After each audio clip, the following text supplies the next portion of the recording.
Everyone together. Kangaroo yalji, nyang aja. My name's Luca. I am a teacher here at Mimili Animal School. This is my third year of teaching. One of the greatest challenges about being up here on the lands, I find, is that children will vote with their feet. So if you're not engaging, you will know very quickly because your class will slowly disappear. The students will bring everything from the community into the classroom, and we need to absolutely acknowledge that. So we need to basically find out as much as we can about the particular student so that we can engage them into what we're doing. What we're going to do today, middle school, is we're going to use photo storing to create a presentation for the community. ICT is good because you can differentiate between students. And then we're going to write about the photos in English, but also, if anyone wants, you can do it in language as well at the same time. When we do ICT, we will focus on the explicit tools of ICT. Yep, we won. Annabella. Good, you're getting good with your capitals. So we're using the same program, we're doing the same ICT skills, and we're accessing the same content, but maybe with just a bit of a slant for that particular student, just to make sure that we're reaching them as best we can. Which one's on the left? So maybe we should put her name first. So this is Peshwa and Melissa at the zoo. Oh, the boys are dancing at Annabella. The boys. We also employ the AEWs here, the animal education workers, to support that student a little bit, because often those students that aren't the go-getters are the ones that haven't got a really strong command of English. They're the ones that find everything a little bit more difficult to access. Finish! Lucas Olanyi. Yeah, Lucanya Olanyi. Yeah, you can write it in there if you want. Lucas! So Nikisha's going to do a little bit in language as well, which is fantastic.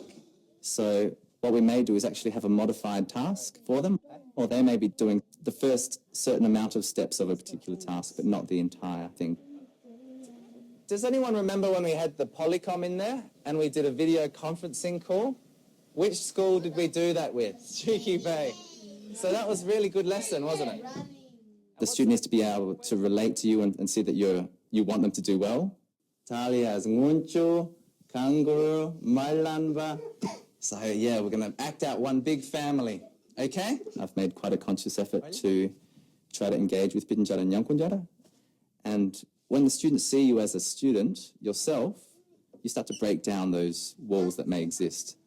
So you can say, oh, teach me about that. And they really sort of take pride in doing so. Mono, Jarpa, Wiljanka, Ninanyi.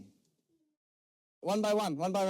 Okay, you ready? We're going to record it. Okay, we're going to do this for the Christmas party, so let's do it as good as we can. You've got to try to have a spectrum of ways to engage the students, particularly when a lot of them are really, really into action. Mono Jarpa, Wiljanka, Ninanyi. And so it's really, putting into practice what they've been learning in theory through the book. Ngalkola. And, the kids just love being out in country as well. They respond completely differently. A student that is troublesome or problematic in class can just really step up into a leadership role. Because traditionally, of course, all the learning would have been done outside in quite a different manner than we do at the moment. So we need to take that into account, being educators here on the lands.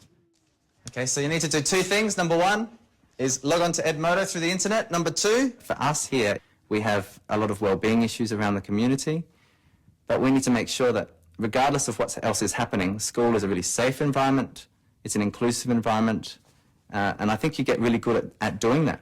And also we've been pushing into Edmodo and Scootle as well, just recently. Once again, to try to give the students, a learning plan through ICT.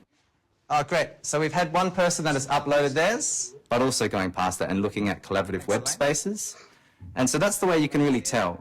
If, for instance, on our Edmodo or on our wiki space, you can see who's made the most posts, what content has been written by whom, and how it is all coming together. But now it's just about finishing your publisher front pages and then putting them up onto Edmodo so that we can all access them together. The only thing really more powerful than ownership is authorship. So if they're creating their own content, then that's best case scenario.